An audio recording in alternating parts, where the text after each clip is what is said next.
What is up? Good evening and welcome to Mock It Like It's Hot on the new Friday time.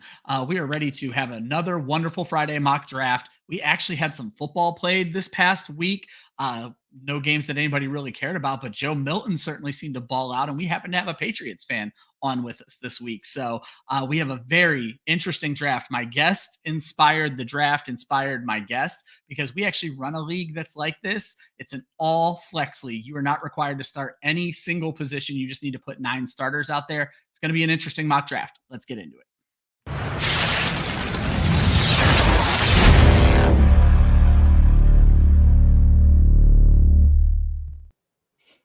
Good evening and welcome to Mock It Like It's Hot, Club Fantasy's weekly mock draft show. I am your host, Ryan Weisse. With me, as always, a very tired Austin Amandolia. Austin, how are you doing this evening?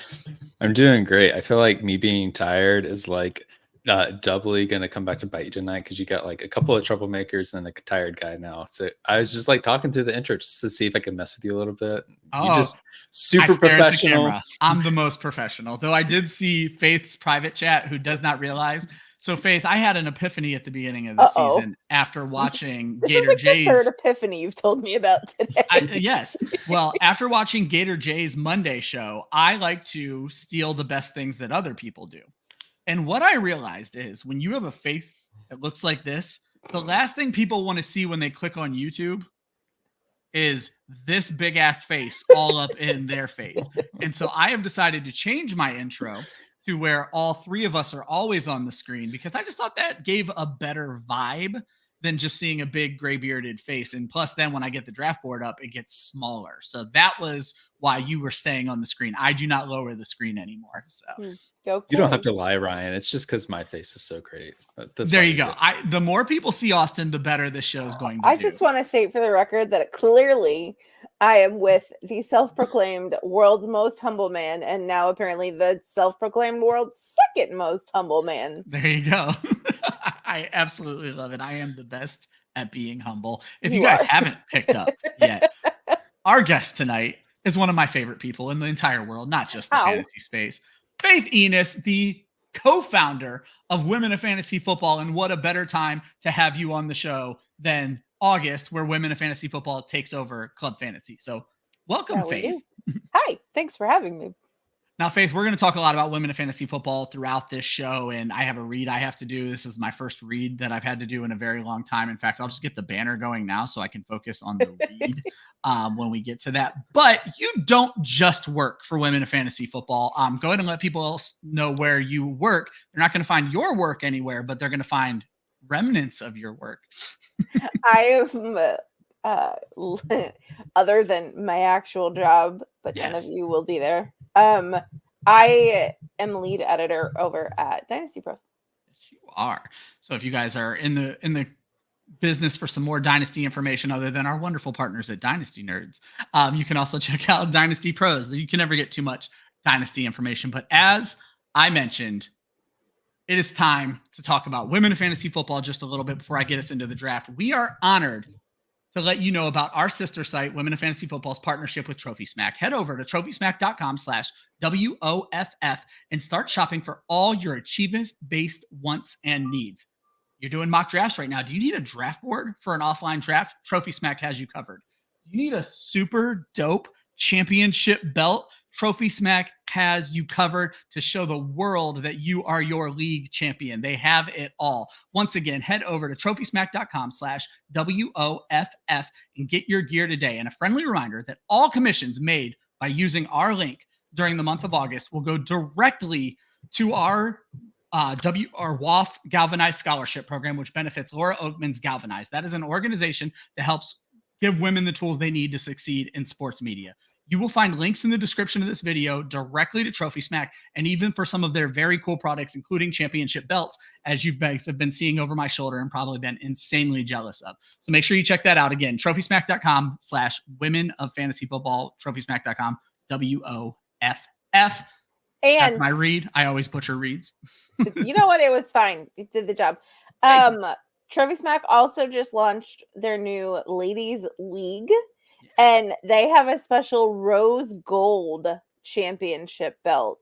Ooh. And I know basically it's pink metal, and how could you go wrong? Well, that is awesome. And Jason, no, it is not. I think I was having a heart attack. My show sheet didn't transfer over, and I was like, if I don't have all the things that I want to talk about on this show, this is going to be a complete tragedy. But it just needed a second. Yeah, we can vamp. We would have been just absolutely fine. But absolutely. Let's stop gabbing and get this draft up on the screen before everybody loses their mind. So as I mentioned, a little bit of a weird draft. Never had.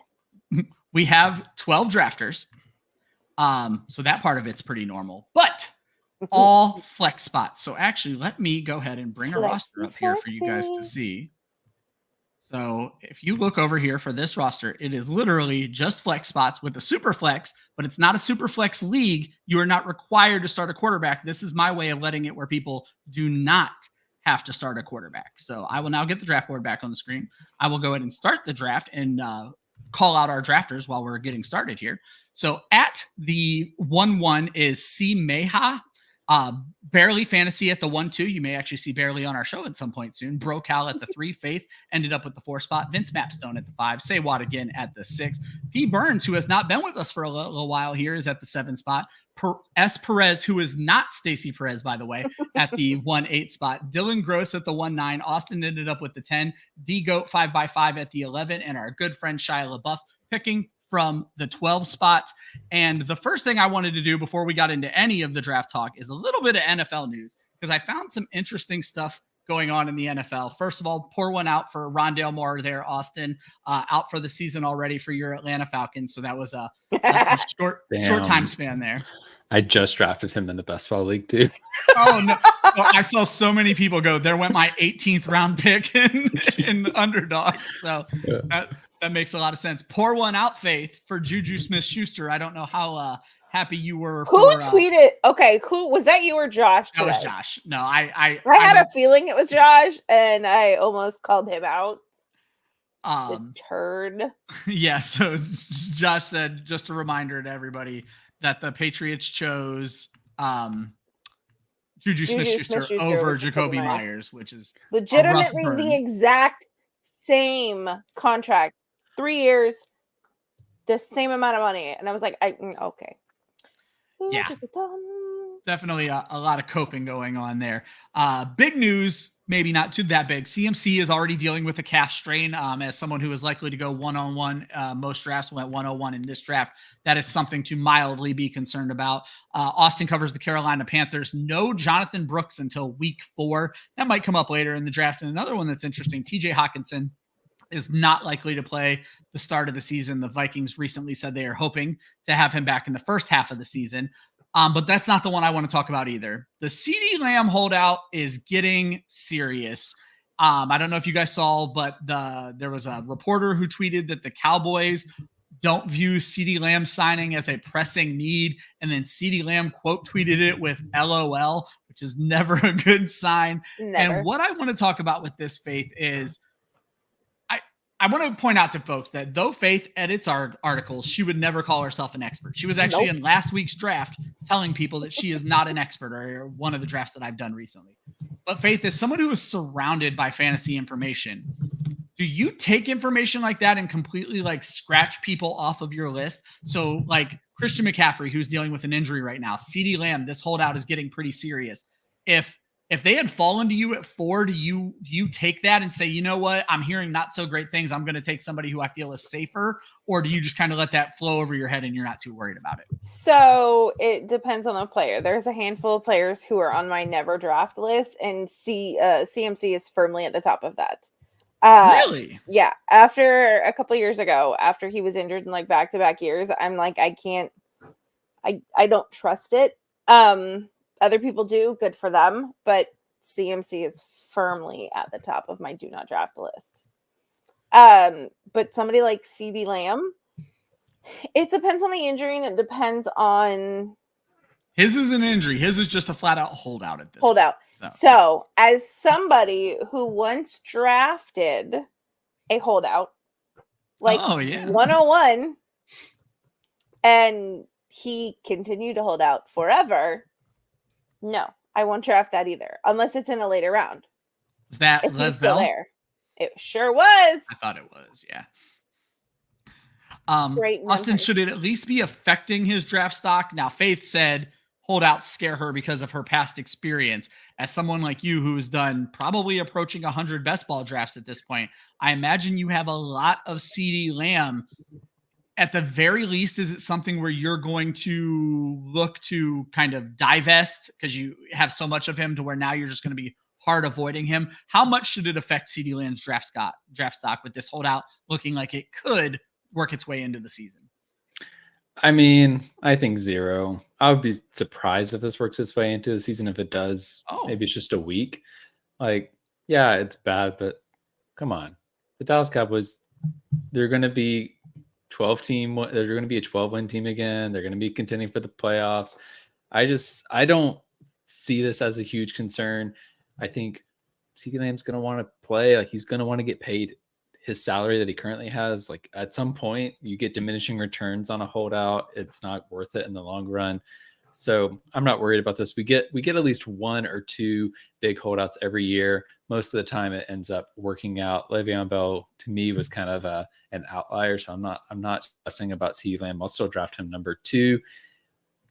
Maybe he drops a spot. Maybe it's like a tiebreaker and I'll draft Tyreek Hill, but I'm not scared off by the Dallas Cowboys news.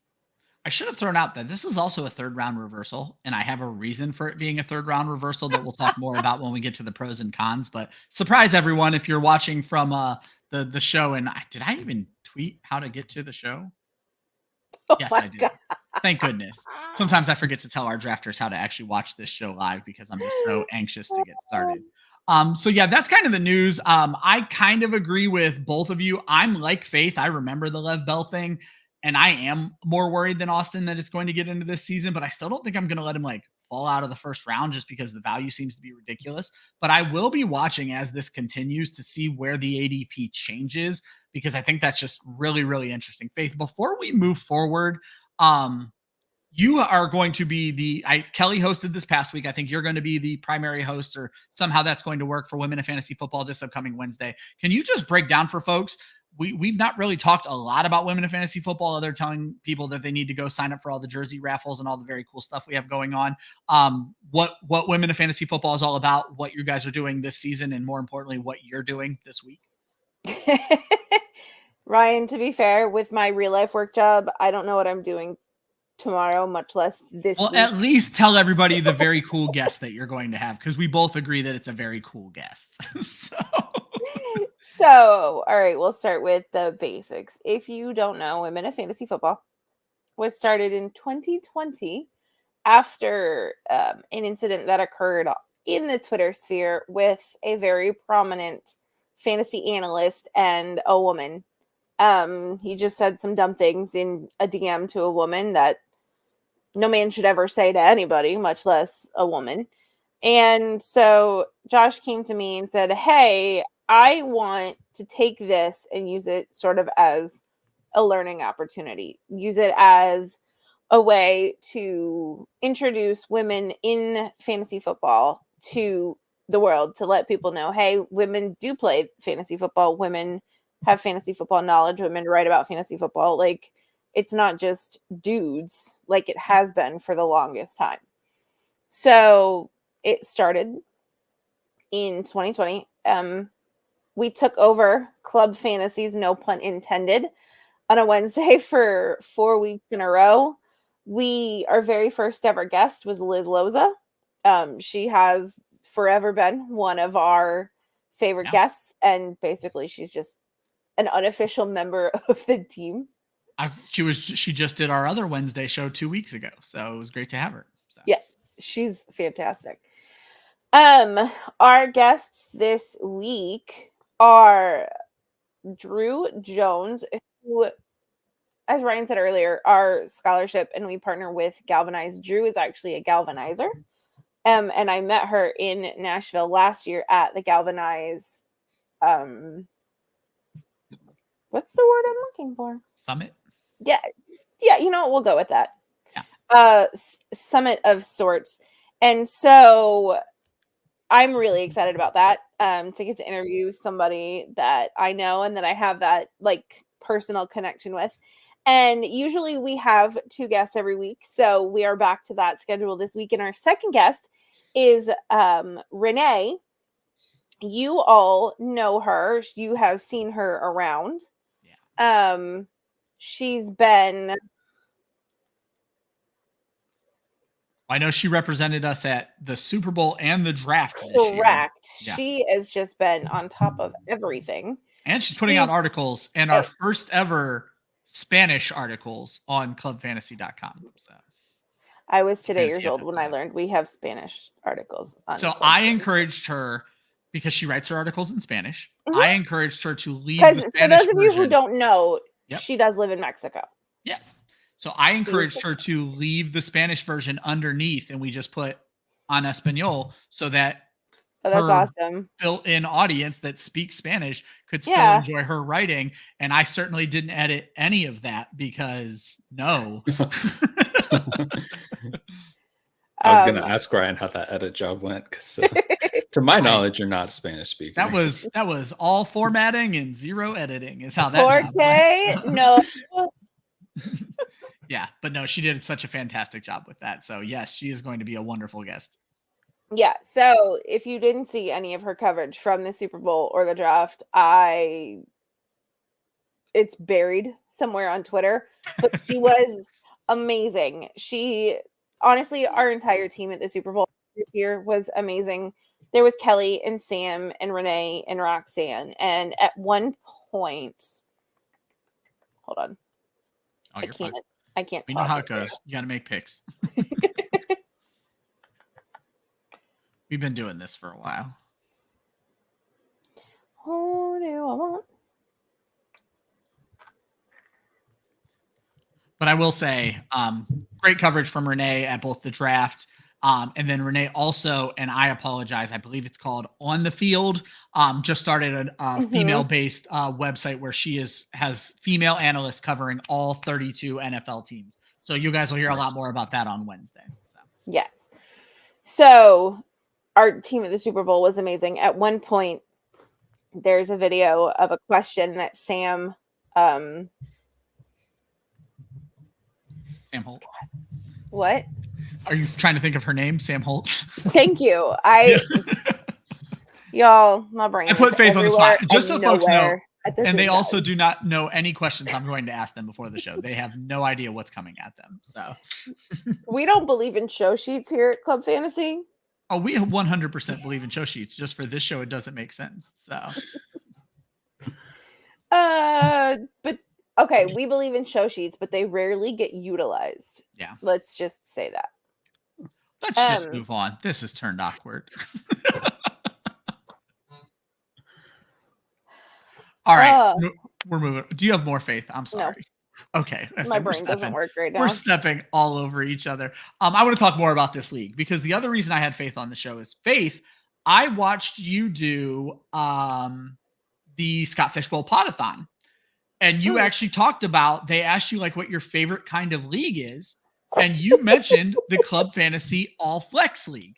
And yes, we actually have an... remember the name. Yeah, well, the name doesn't need to be uttered.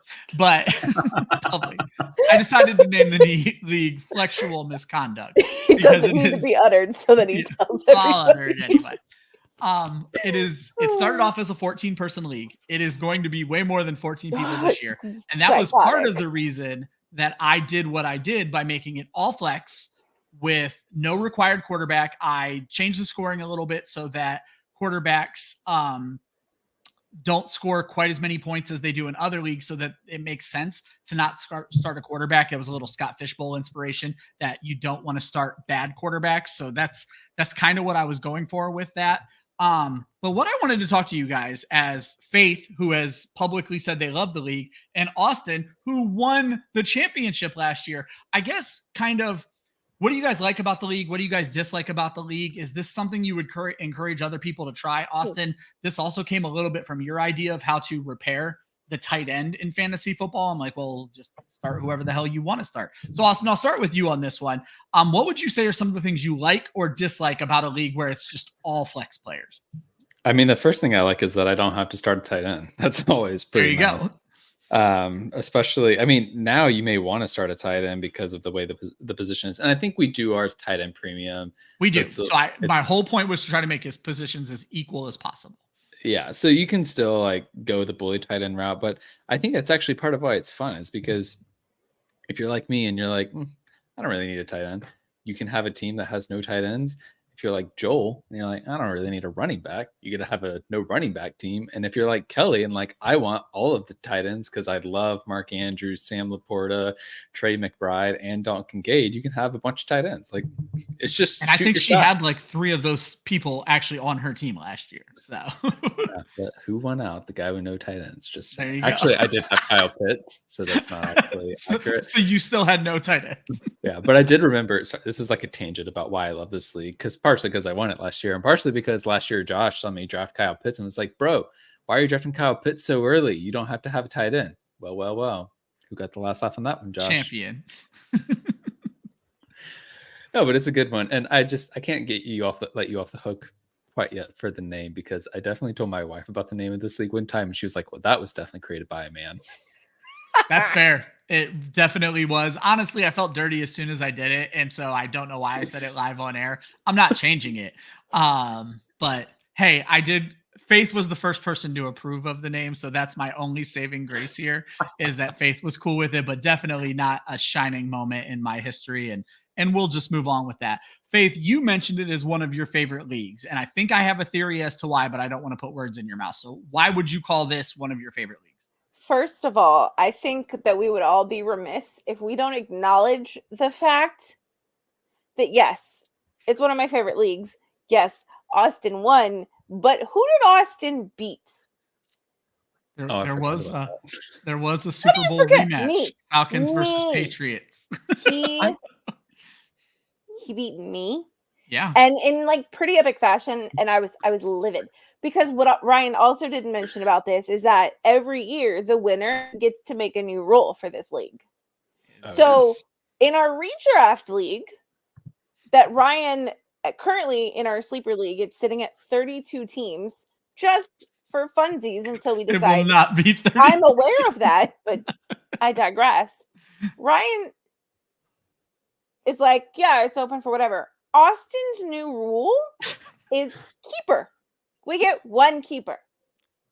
I'm like, how does this work in a redraft league where new people are coming in? It's gonna be right. Chaos. I should say the other thing about me beating Faith in the final that Faith is leaving out in this. Faith? Oh, now you remember. Well, I pulled up the league history, now I'm like, oh yeah, I remember. This wasn't a great league for me last year, actually. Faith had the most points scored of any team in this league. Went 12-2. I went 9-5 with the 4th fewest points scored, and then just got hot at the right time. And that's what it's all about in fantasy. So Faith, I thought you were going to lean on. There are 2 things about this league. One, I haven't actually told you why I like Okay, I'm sorry. Yeah, go ahead. First of all, let me draft. See, of course, we get there right when you're about to pick a player. So. Let me live my life. Well, let me talk about one of the reasons it's taking Faith a little while to make her pick as one of the cons. The interface for this draft is absolutely terrible because it literally just has flex and super flex. You cannot sort by position. You can't do anything. It is a nightmare, especially for those who want to draft quarterbacks, because you can only find them in the super flex tab, but it's not super flex ADP. So you have to scroll for days or just look up players by name. It's a little bit of a nightmare at quarterback. Yeah.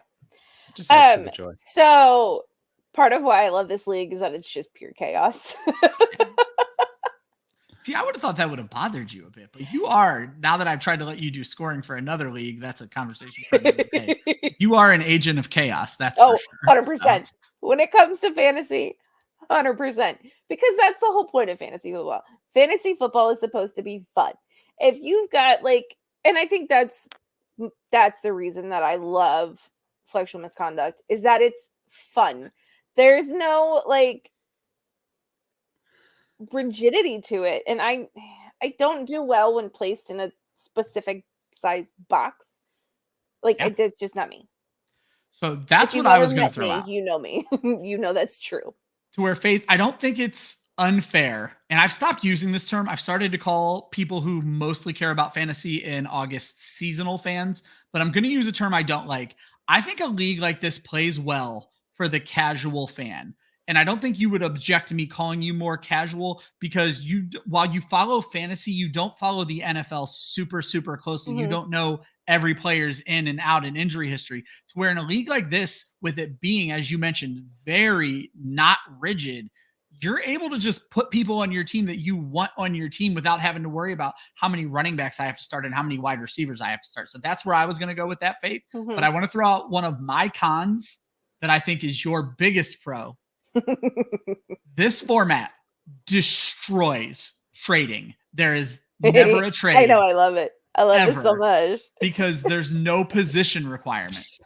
So nobody has to trade. The only reason there would ever be a trade is if somebody desperately needed a quarterback and was over at another position, and they don't even technically need a quarterback, but if there was somebody who had 2 stud quarterbacks, maybe. But I don't think in 2 years we've seen a trade in this league. So for me and Austin, Faith, that would be a con. But for those who have never watched the show with Faith on it, that's a very big pro for you, if I'm correct. I hate trading.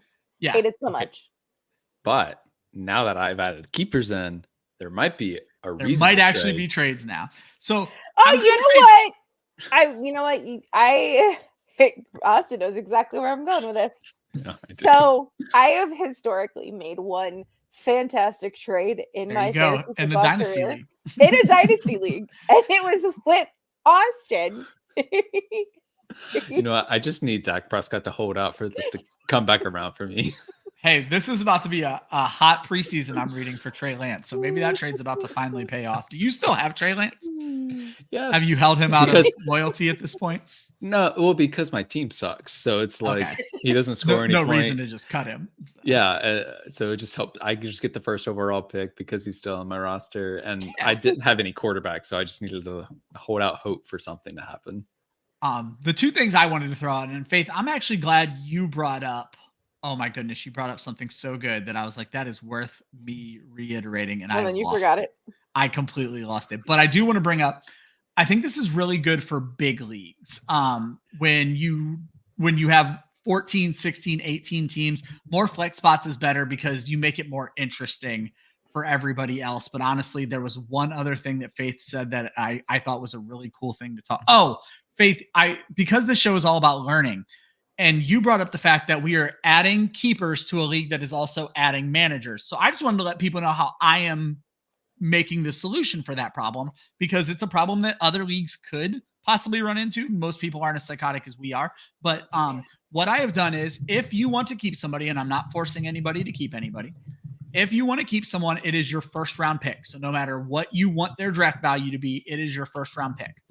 And then the first half, or I guess the last half of the first round, but all of the first round picks will be made by the people who did not keep anybody in some sort of order. They will then also have the first picks of the second round. And I am again doing 3rd round reversal. So they will also have the first picks of the third. No, that won't work. So see, I'm learning things now about what will and won't work. So we'll have to figure that out. Maybe it won't be 3rd round reversal, and that will solve my problem. I think, I don't know. I'll look into it later. No, 3rd round reversal does solve my problem. Never mind. It is 3rd round reversal. It does. So essentially they will get to make 3 picks, whereas everyone else will have their keeper and just their second pick. And I think it's going to hopefully even things out. We'll explore it this year. We'll talk more about it next year.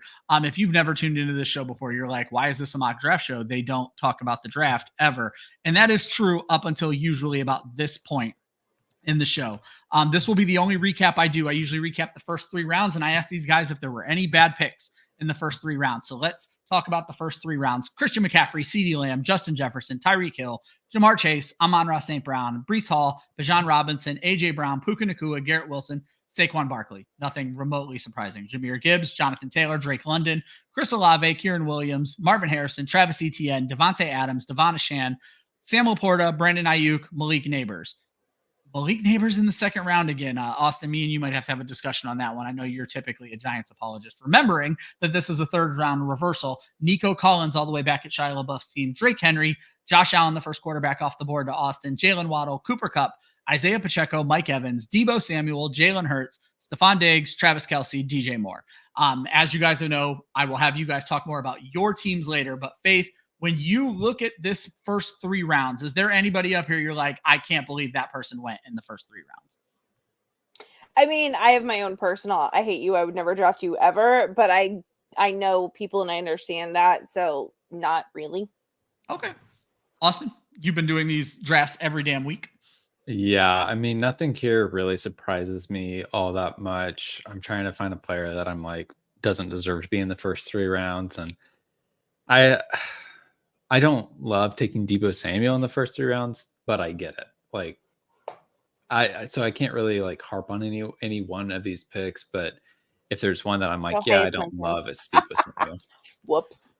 See, what's interesting is I'm fine with Deebo Samuel where he went here. We've been hearing rumors of Deebo Samuel creeping into the first rounds of best ball drafts, and that I'm not on board with. But Austin, I want to throw another name at you because the camp reports have been great. And as I mentioned, you are typically the person who is apologizing for this team. Malik Nabers, second pick for the 212 team, CMEHA. They went Christian McCaffrey in the first round. Malik Nabers is their second round pick. Obviously, Nabers has all the talent in the world. I don't know that I trust the position in redraft this year as the Giants #1 with Daniel Jones. You've been more positive about Daniel Jones than I have. Is Malik Nabers going to kind of break this trend of disappointing Giants receivers? I think, well, gosh, when you set me up like that, how am I supposed to talk positively? How I asked the question is half the battle. I was like so ready to be like, yes, you should be hyped on Malik Nabers, and then you just reminded me of how bad they're receiving your. Well, you're the one who threw the stats at me probably 6 weeks ago, and I don't know the exact stats, but you had come out with like how no Giants wide receiver had over 700 yards in like so many years. Like you threw it out on a show probably during the draft process, and so that's what stuck with me. Where I'm just like hands off.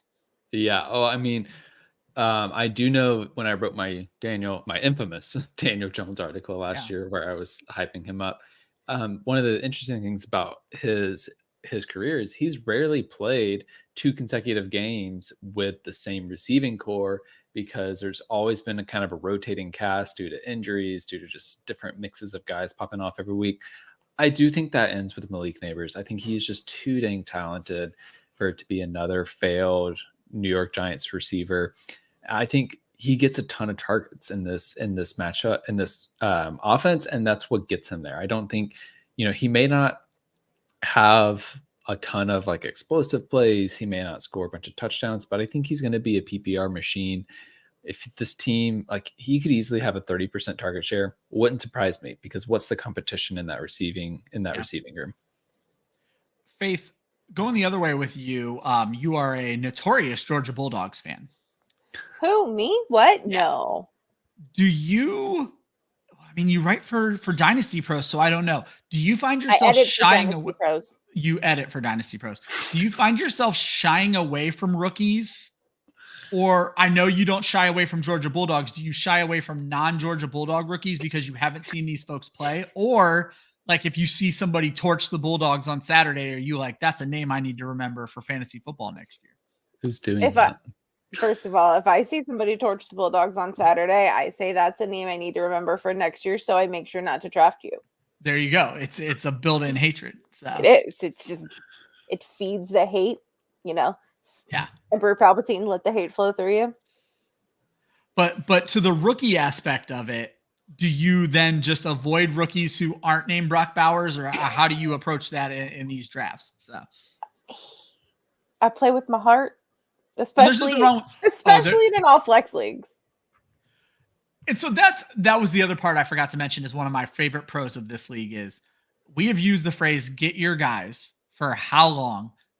All flex leagues are the ultimate get your guy league. And Austin kind of touched on this on the intro. Austin built teams with no tight ends because he hates tight ends. Kelly built teams with all tight ends because she loves tight ends. We had people drafting 2 quarterbacks or quarterbacks in the first couple rounds because they still thought it was super flex. And so they love being idiots and they drafted like idiots. And so what I love about all flex league is it gives you the flexibility to draft however you want. And we talked a little bit about the quarterbacks, and that's kind of where I wanted to go next was a few years ago, Scott Fish adjusted his league so that bad quarterbacks don't need to be played. This specific draft, Faith, is only a 12-team league. Is there a situation where you would just say, and clearly you were the second person to draft a quarterback, so the answer is probably no. But is there a situation where if you didn't get a quarterback you liked, you would be willing to go into week 1 with no quarterback? Absolutely not. Okay. Just because of how you've played fantasy for as long as you've played fantasy? I think so. I'm willing to go, like, I think because it's all flex and you can easily play zero RB heavy, like you can do all of those things. But I think somewhere in my heart of hearts, I know it's a mock draft, but I don't have Jalen Hurts anywhere. And so it's going to seem weird, but when Austin took Josh Allen, I was like, okay, then I can take a quarterback too. Because we laugh, but no, hold on 1 second though, because I want to say this. We laugh, but Faith, that is invaluable details for folks that they need to hear stuff like this. And this is why I love doing shows like this.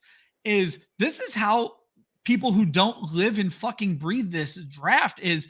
You kind of need other people to kind of give you cues, and there's nothing wrong with that because you are very strong-willed and you are going to get your players, but also you're like, I don't want to be the first one to take a quarterback. So for those of you who don't know, my first foray into fantasy football was when I met Josh Hudson in person, and it was the first time I'd ever done a fantasy football draft, first time I'd ever played any of it, and it was a redraft league, and Josh drilled it into my head that day and like the weeks prior, you do not take a quarterback in a 1 QB league before the 6th round. You just don't do it. And I know a lot of people probably have thought that way. And then when Superflex became a thing, people are drafting quarterbacks in the first round and everybody's like, what is happening? So that's still deeply ingrained in my brain is Josh Hudson yelling at me, do not take a quarterback before the 6th round. I love that we have these pieces of advice that stick with us. Scott Fish, I did a show with Scott Fish 4 years ago where he said in a super flex, quarterbacks will never be cheaper than they are in the draft. And I will never let that go. And now like my last 3 picks of any rookie draft are just whatever quarterbacks people have left for me because what if they hit? So I think I have heard you say this like every 5th show I've done with you, Ryan. 100%. So that is that piece of advice for me, Faith, that I can't stop parroting. And for you, it's the don't take a quarterback before the 6th, even though Austin gave you permission to break it this week. So. Thanks, Austin. Yeah. Hey, that's what I'm here for. Austin, in a 12 team, I agree with Faith. Quarterbacks are still going to touch the ball the most of anybody in the game. They're going to have the most yards. And depending on your scoring, they're probably, no matter how much you even out the scoring, quarterbacks are more likely to have the big game. So in a 12 team, I agree with Faith. We're starting a quarterback. As we start to look into 14, which is what our league was last year, and probably 16 or 18 this year, do you think there's a situation where you tend to, right now, Austin, you tend to be one of the earlier people to draft a quarterback? Is there a situation where if you're not the earliest, you may risk it and not start one? Or is quarterback deep enough that you're always going to feel like you need to put one on your roster? I mean, I am definitely going to be trying to put one on my roster. I feel like as the league gets bigger in the setup, to me, there's another adage of drafting quarterbacks that I think really applies for this lineup is like you might not want to start the run, but you definitely don't want to end the run, right? Yeah. And I think that's an important thing. Like once you see that run go, you might need to snag your guy just to get one once the league is 12 or more in this setup, because no matter what, almost an average quarterback is going to score more than whatever player you get in the 9th round in this draft. That will be your super flex, right? So I would probably risk it. And if I couldn't get one of the elite guys, or I'd get a like solid mid-tier guy and then find someone late that has value. So like last year I ended up with CJ Stroud as my quarterback, and it worked incredibly well. And he was a value in that draft. So it is possible to still get valuable quarterbacks. Like I think Will Levis is a great example of this year. Like if you just need like a super high upside, break glass in case of emergency guy, I like Will Levis in this type of format. So, I will try and get the elite guy because I think it is such an advantage if you can have Josh Allen going up against, let's say, Jalen Warren as a super flex, who I almost took before I was sniped. At some points last year, I did not start a quarterback. I think my quarterback may have been Justin Herbert. And during his injury, I just was running out my wide receivers and it's tight end premium. So I think I was starting extra tight ends. I want to clear something up real quick.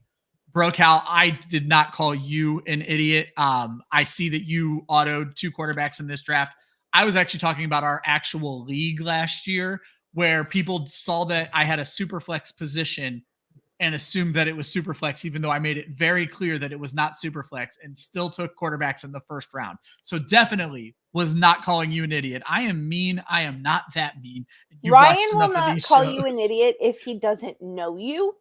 Yeah. He would easily call Austin and I idiots. To be fair, I do enough drafts with Calvin that I think I'm safe to call him an idiot, but I would not in this situation. First of all, and it's really hard to be an idiot in this draft. I was just mad that they were taking him in the first round. And I'm like, I repeatedly said this was not a super flex. Austin, I want to jump from quarterbacks to tight ends because it is a tight end premium and tight ends are flying-ish off the board right now. But what I found interesting, Austin, is in this league, you're likely to see 98 people start this specific league. 8 teams, or 96 people rather. 8 teams, or 8 players on 12 teams. How many tight ends should be going? Do they actually matter in this format? Because they need to rank in the essentially top 50 of running backs and wide receivers. And unless you have super tight end premium scoring, that's a tough mountain to climb for people outside of the top 10 tight ends. Yeah, I mean, I'm with you. I think that very few tight ends should be coming off the board. And here, let's pull up like the top 50 tight ends. I would say as we target Faith completely, who has drafted 2 tight ends already, but both of her tight ends make sense. That was an accident. Well, I forget that this league that we have also has an IDP spot. So yes. It's a little bit rough on that point, but let's just talk about the fact that the top tight end last year in a tight end premium format scored 293 points, and Evan Ingram, Sam Laporta was 288. That would have been, those guys would have both been top 12, but then there was no more top 12 tight ends. And so I think that continues to kind of trickle down. Like once you get down to Jake Ferguson, who was a top 10 tight end last year, he had 213 fantasy points last year. That was the same as, Justin Jefferson, unfortunately, rip. Yeah. Zay Flowers, who actually played the full season, and Tyler Lockett. So I do think like once it gets to a certain point, I'm about to auto pick. I'm definitely not picking a tight end. I apparently will pick turn yourself off auto. So. Apparently I will pick a second quarterback in this draft. But yeah, I'll look at probably the top 8 guys this year, top 7 or 8 guys, because they have such high upside and they have the potential to be utilized so heavy in a PPR format that's really beneficial. But once you get down there to guys that are primarily guys you're hoping are going to fall into the end zone, at that point, I'm just going to stop drafting tight ends altogether. And Faith, just to put you on the spot as the person who did draft 2 tight ends, but these are very popular and likely to finish top 10 tight ends. And obviously you were walking out with Brock Bowers. You have the distinction as the earliest person drafting Brock Bowers in Scott Fishbowl 14. I do. So we all knew you were walking out of here with Brock Bowers, but I want to go back to the same kind of question, because it's obviously very easy for Austin and I to take an analytical mind here and be like, I'll wait forever to take a quarterback and I won't draft a tight end at all. Does the tight end fall in the same category for you, where would you have been comfortable not starting a tight end if Brock Bowers didn't exist and you didn't know you were going to get him? I think this goes back to my 90% of all of the leagues I've ever played in have been, and that's kind of what I was structured. Wondering. And so I probably would have, but I also know that points are points in this league. Yeah. And so, I mean, whether I take 2 tight ends, 4 tight ends, whether I pull a Kelly and take 18 tight ends, like points are points. And I mean, if a tight end's going to score more points than a third, fourth, fifth tier running back, then why wouldn't I? There we go. Faith, it's time for a segment of the show. Oh, gosh. That Austin loves. Called Keep Trade Cut. And Faith, I decided to call this one. Oh, gosh. Sophie's Choice. Oh, Faith. I hate you. I hate you already. So I looked for 3 Faith players who go near each other in the draft. And I found 3 that all went within 12 picks, and they basically all went within 12 picks of this draft. Faith, you get to answer second. I always make Austin answer first. Austin, keep trade cut in this format. Start whoever you want. Brock Bowers, Ramondre Stevenson, and Ladd McConkey. Oh my God, that is disgusting. Wow, I hate this for a whole new reason than why I typically I just autoed too, you guys. Can I just cut all 3 of these guys? I was going to say, you want to cut all 3, and Faith never wants to cut any of these folks. So, Faith, make sure you turn yourself off auto. Thank you. I just did. Let's see. Wow, I'm going to have to actually think about this one because I feel like I'm not as optimistic about Brock Bowers this year. Like I worry about buying into the Sam Laporta model too much. And I wonder if that's going to be an outlier season. I love that because that's my main comp for Bowers. And so now I feel like an idiot. Well, I worry too. Cause I mean, you had Ben Johnson running the Detroit Lions offense last year. He's a super hot candidate for being a head coach. He's not Luke Getsy is what you mean to say. So I feel really good about how Ben Johnson was able to utilize a rookie tight end. I don't know that is something that every offensive mind in the NFL can handle, but Ramondre Stevenson has no offensive line, and Ladd McConkey, like his quarterback barely has a foot. So I'm going to keep Brock Bowers for the upside. Okay. I'm going to trade Ramondre Stevenson because I respect him. Okay. And I'm going to cut Ladd McConkey. I felt like Ladd McConkey didn't belong in this, so I'll be interested to see if Faith also cuts Ladd McConkey. So, Faith, you're aware of keep trade cut. Most folks will trade the one with the most value. Austin just hated all of these people, but I want to hear who you're going to cut from this group of Faith's babies. Ladd McConkey. You're cutting McConkey as well? Okay. What if I had said Nick Chubb instead of McConkey? Would it made it harder on both of you guys? Who is that? Nick Chubb. Who is that? No, that would have made that easier, actually.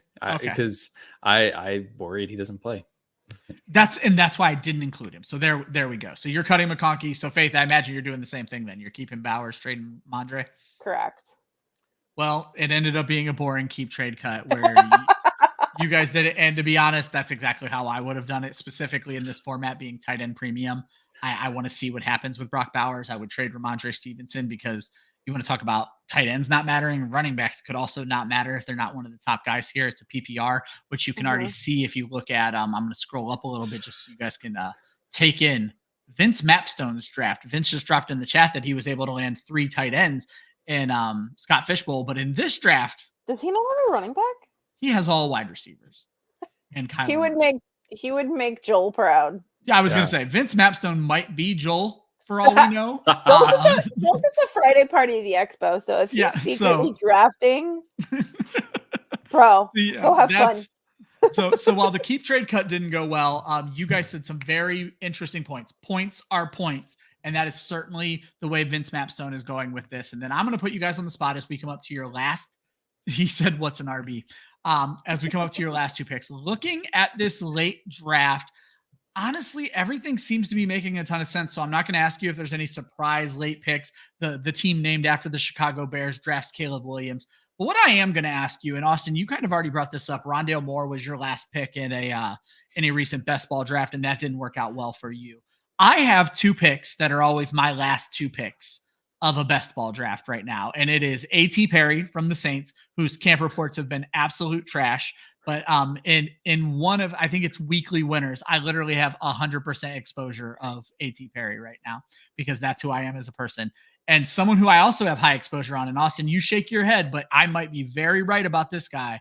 Andre Yoshivas from the Cincinnati Bengals is currently in the lead to win that 3rd spot. Jamar Chase is still holding in as we speak. And so he is someone I've been grabbing who had a similar end of the season to A.T. Perry, scoring 4 touchdowns in like 5 games. So those are 2 guys who most people aren't even looking for, that are always like my last 2 picks of the draft.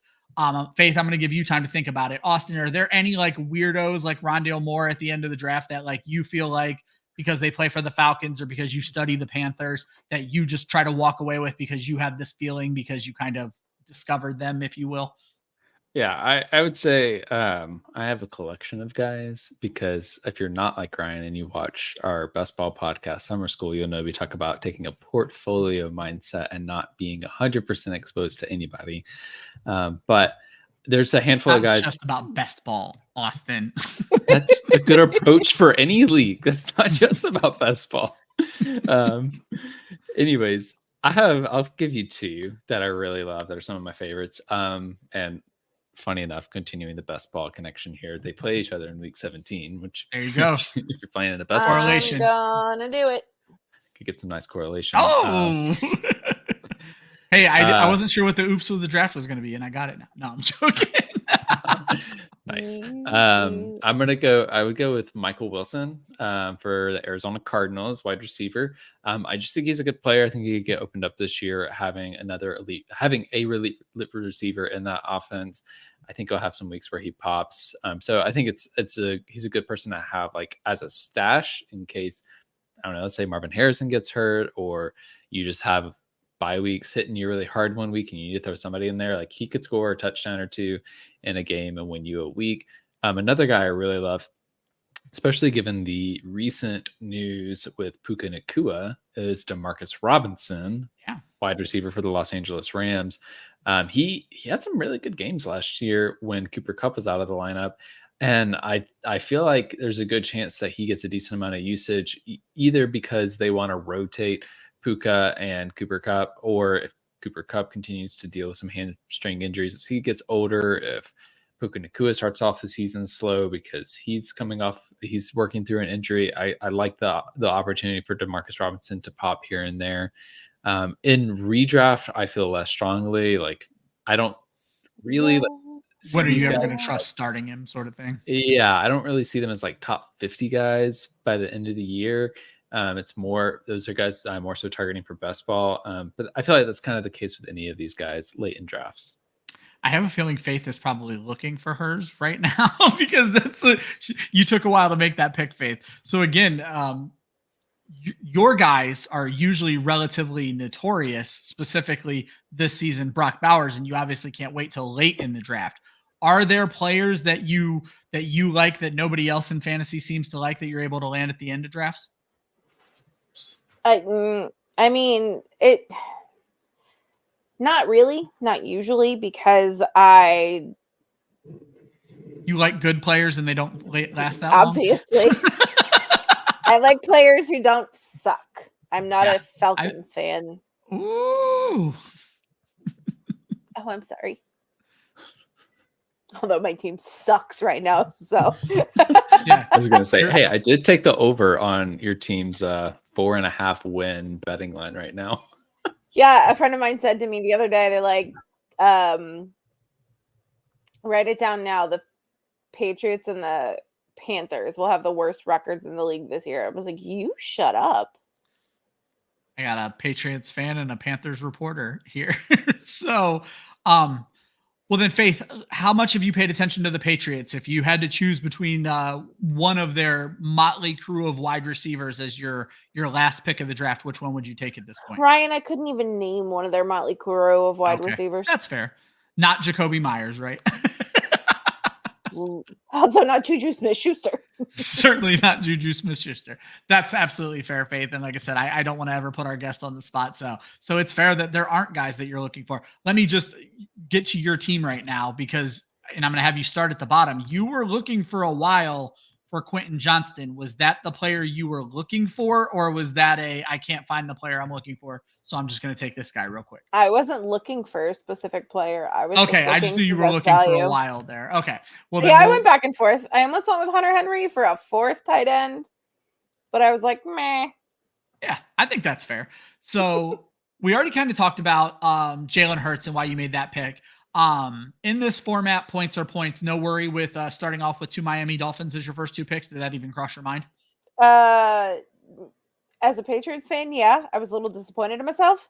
Yeah. Kind of felt sick about that one. But also, I know it's a mock, but kind of the same reasoning behind my Jalen Hurts pick. I don't have any shares of Tyreek Hill or Devon Achane anywhere.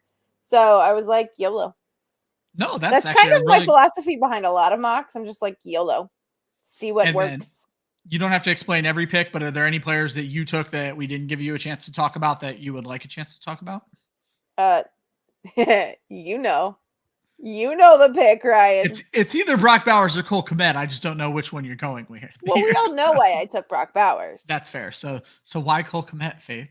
Why Cole Kmet? Why? Because Club Fantasy is a notorious hatred. Ryan specifically is a notorious hatred for Cole Kmet, and even though he performed well last year, and I was nice about it. I have turned until last week when I am hearing that Gerald Everett is going to cut into this guy's playing time, which is just hilarious to me. And so while I have tried to be positive about Cole Kmet, I am ready to go negative at the drop of a fucking dime. And that's where I stand right now. Austin, I saw you roll your eyes. I like to do things just because so especially in mocks. But honestly, if this was a real league, I probably would draft Cole Kmet just because for those of you who also don't realize this, Ryan and Josh are kind of like the older brothers I never had.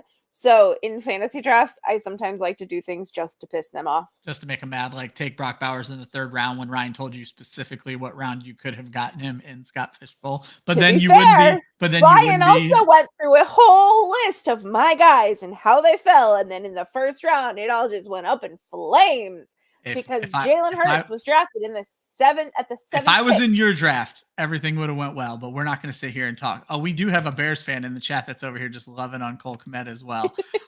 Austin, real quick before we get to your team, you rolled your eyes with my Cole Kmet hatred I saw. So. Oh no, I rolled your eyes with the amount of camp hype you are buying into right now. Oh, I am the worst.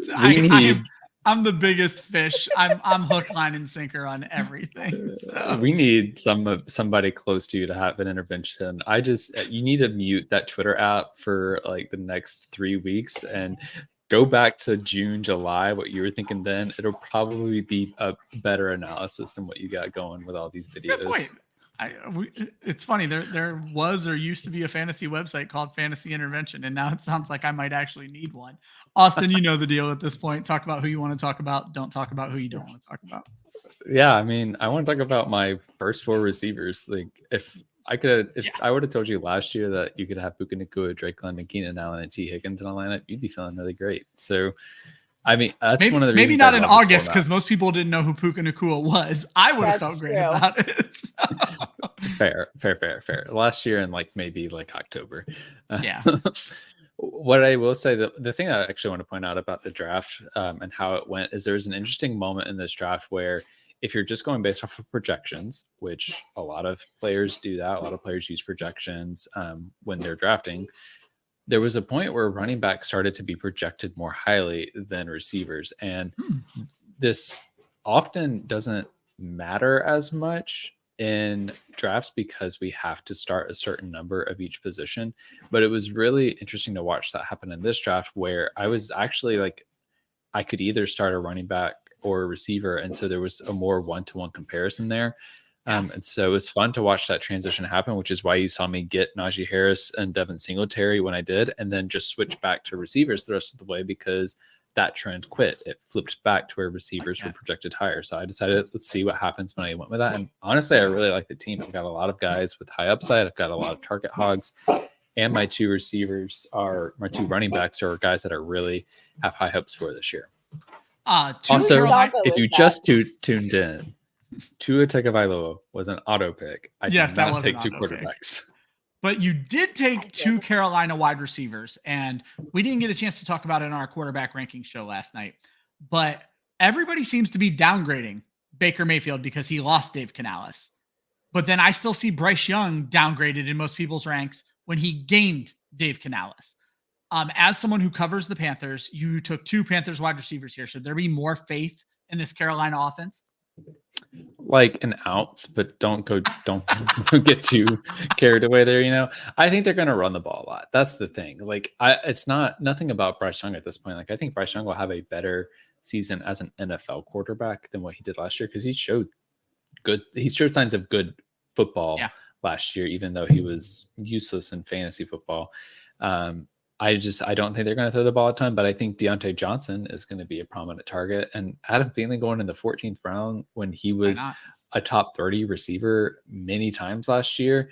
Like, yeah, I'm definitely going to take that value any day of the week. I think it's like the two of them are going to be on the field a lot. They have a decent amount of upside. And I think I'm not going to start them both every week, but if one of them is popping off consistently, it's not going to shock me. I think Bryce Young can easily manage to have a top 30 receiver on his team. No, I think that makes a lot of sense. Oops of the draft is a pretty easy one. I wasn't sure where I was going to go with this because you guys all did a really good job drafting, and this is a weird league. So instead, I'm going to do what I resort to, and that is pick on you guys for letting a player I like fall. Brandon Cooks in the 12th round, I think, is an insane value. For the last half of last season, Brandon Cooks was a top 20 wide receiver in fantasy football. CeeDee Lamb is currently a holdout, and Brandon Cooks, again, Austin, is tearing training camp up. Yes, I buy into that kind of shit, but the fact of the matter is this: we've seen Brandon Cooks succeed in this league, and so I'm not Jalen Tolbert. Well, that's fair, but we've seen Brandon Cooks succeed in this league, and getting him this late in the draft, I think, is an enormous win for Vince Mapstone. And then just keeping the highlight on Vince Mapstone, I asked about, who's the weird guy you take at the end of the draft, and he said he was going to show us with his final pick, and that's Greg Dortch for him, whereas Austin brought up Michael Wilson. So obviously there's a little debate there on which wide receiver could actually end up popping off for the Arizona Cardinals outside of the rookie Marvin Harrison Jr. Guys, that is the draft. I'm going to eventually remember which one of these I want to click. That's the one I was looking for there. Faith, thank you so much. Always a blast hanging out with you. Again, remind everybody what you're working on, where they can find it, all that kind of fun stuff. At women_FF on Twitter and on Instagram.